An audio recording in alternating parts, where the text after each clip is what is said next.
తెలుగు రాష్ట్రాల్లో ఎండలైతే దంచి కొడుతున్నాయి. ఈ క్రమంలోనే నేడు ఏపీ, తెలంగాణలో ఎండలు మరింత తీవ్రతరమయ్యే అవకాశం ఉందని వాతావరణ శాఖ హెచ్చరించింది. పలు ప్రాంతాల్లో 45 డిగ్రీలకు పైగా ఉష్ణోగ్రతలు నమోదవుతున్నాయని వెల్లడించింది. రాబోతున్న 5 రోజుల పాటు తెలంగాణలో ఆరెంజ్ అలర్ట్ ను జారీ చేసింది వాతావరణ శాఖ. ఇక ఖమ్మంలో 45 డిగ్రీల అత్యధిక ఉష్ణోగ్రత నమోదయ్యే సూచనలు ఉన్నట్టుగా తెలుస్తోంది.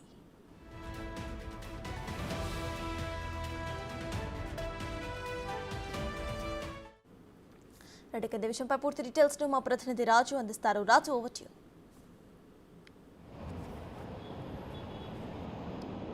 తెలుగు రాష్ట్రాల్లో ఎండలు మండిపోతున్నటువంటి పరిస్థితి కనిపిస్తుంది. అటు ఆంధ్ర, తెలంగాణ ఆ రెండు ప్రాంతాల్లో కూడా ఎండలు మండిపోతున్నటువంటి నేపథ్యంలో ప్రజలు ఎవరూ కూడా బయటకు వస్తున్నటువంటి పరిస్థితి అయితే లేదు. దాదాపుగా 45 డిగ్రీలకు పైనే ఉష్ణోగ్రతలు నమోదవుతున్నటువంటి పరిస్థితి ఉంది. నిన్న రెండు తెలుగు రాష్ట్రాల్లోనూ అత్యధికంగా ప్రకాశం జిల్లాలో ఉన్నటువంటి ప్రకాశం జిల్లాకు సంబంధించి ఎడ్లపల్లి అనే విలేజ్లో దాదాపుగా 47.1 డిగ్రీల ఉష్ణోగ్రతలు నమోదయ్యాయి. అదేవిధంగా మార్కాపురంలో 47 డిగ్రీలు, అంటే 35 నుంచి 47 డిగ్రీల వరకు ఒక్కసారిగా వాతావరణంలో మార్పులు వచ్చినటువంటి నేపథ్యంలో ప్రజలు కూడా అల్లాడిపోతున్నటువంటి పరిస్థితి కనిపిస్తుంది.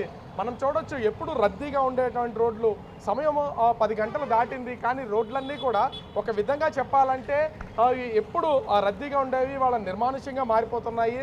ఆ ట్రాఫిక్ విషయంలో కూడా ముఖ్యంగా చెప్పాలి, విశాఖ నగరానికి సంబంధించి అయితే నిరంతరం ట్రాఫిక్ ఉంటుంది. అటు హైదరాబాద్ ఎంత ట్రాఫిక్ ఉంటుందో, విజయవాడ, తిరుపతి, విశాఖ ఈ ప్లేసెస్ అన్నీ కూడా భారీగా ట్రాఫిక్తో ఉండిపోయే ప్లేసెస్. కొంతసేపు సిగ్నల్ పడితే నిలబడాలన్నా కూడా చాలా కష్టంతో కూడుకున్నటువంటి పని. ఇక్కడ ముఖ్యంగా చూస్తే పోలీసు డ్యూటీలు చేస్తున్నటువంటి ట్రాఫిక్ కానిస్టేబుల్స్ కూడా తీవ్రమైనటువంటి ఇబ్బందులు ఎదుర్కొంటారు. అంటే ఎండల తీవ్రత ఏ స్థాయిలో ఉందో అర్థం చేసుకోవచ్చు. ఇదే కాదు, అంటే ఇప్పటి నుంచి దాదాపుగా అటు తెలంగాణలో రానున్న 5 రోజులు, ఆంధ్రాలో రానున్న 4 రోజులు కూడా ఎండల తీవ్రత ఇదే విధంగా ఉంటుందని వాతావరణ శాఖ హెచ్చరించినటువంటి పరిస్థితి అయితే కనిపిస్తుంది. ముఖ్యంగా ఆంధ్రప్రదేశ్కి సంబంధించి అటు పార్వతీపురం, విజయనగరం, శ్రీకాకుళం జిల్లాల్లో దాదాపుగా 45 డిగ్రీలకు పైనే ఉష్ణోగ్రతలు నమోదవడంతో పాటుగా తీవ్రమైనటువంటి వడగాలులు వీచే అవకాశం ఉందని ఇప్పటికే వాతావరణ కేంద్రం అయితే తెలియజేసింది. మొత్తము ఏపీ వ్యాప్తంగా చూస్తే 28 మండలాల్లో అతి తీవ్రమైనటువంటి వడగాలులు వీస్తాయి. దాదాపుగా 156 మండలాల్లో అంటే వడగాలులు తీవ్రంగా ఉంటాయని తెలియజేసినటువంటి పరిస్థితి ఉంది. వాతావరణ శాఖ కూడా 2 భాగాలుగా వడగాలుల్ని విభజించి మరి ప్రజలను అయితే అప్రమత్తం చేస్తున్నారు. ముఖ్యంగా ప్రజలు ఎలాంటి ఇబ్బందులు పడకూడదు, అదేవిధంగా ఆరోగ్యపరమైనటువంటి ఇబ్బందులు రాకూడదని చూస్తున్నటువంటి పరిస్థితి అయితే ఉంది.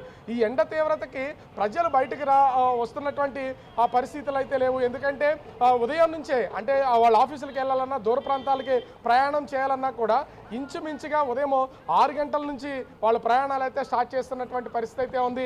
ఇక్కడ ఎండలో మనం చూస్తున్నాం కదా, ట్రాఫిక్ కానిస్టేబుల్ డ్యూటీ చేస్తున్నారు. స్టైలిష్ గా ఇలా స్పెట్స్ పెట్టుకుని ఇట్లా ఏంటి మీ సిపిఎం అని ఇచ్చారా, పోలీసులు అని ఇచ్చారా?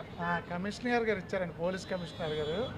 వాటర్ బాటిల్, కచ్చీపు, కూలింగ్ గ్లాసు అంతా ట్రాఫిక్ పోలీసులు అందరికీ ఇచ్చారు. మా హోంగార్డులు కూడా ఆయన ప్రత్యేకంగా హోంగార్డులకు ఇవ్వమండి అని కానీ ఫస్ట్ ఆఫ్ ఆల్ హోంగార్డులకి ప్రిఫరెన్స్ ఇచ్చారు ఈ కొత్త కమిషనర్ గారు.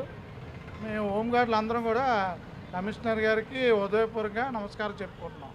అంటే మొత్తాన్ని చూడొచ్చు, ఎండల తీవ్రత ఈ స్థాయిలో ఉన్నటువంటి నేపథ్యంలో విశాఖ పోలీసులు కూడా పోలీసులు కావాల్సినటువంటి ఫెసిలిటీస్ ఇస్తున్నటువంటి పరిస్థితి ఉంది. మొత్తంగా చూస్తే ఆంధ్ర, తెలంగాణలో ఎండలు అయితే మండిపోతున్నటువంటి పరిస్థితి కనిపిస్తుంది. సత్తాస్. Right, thank you Raju.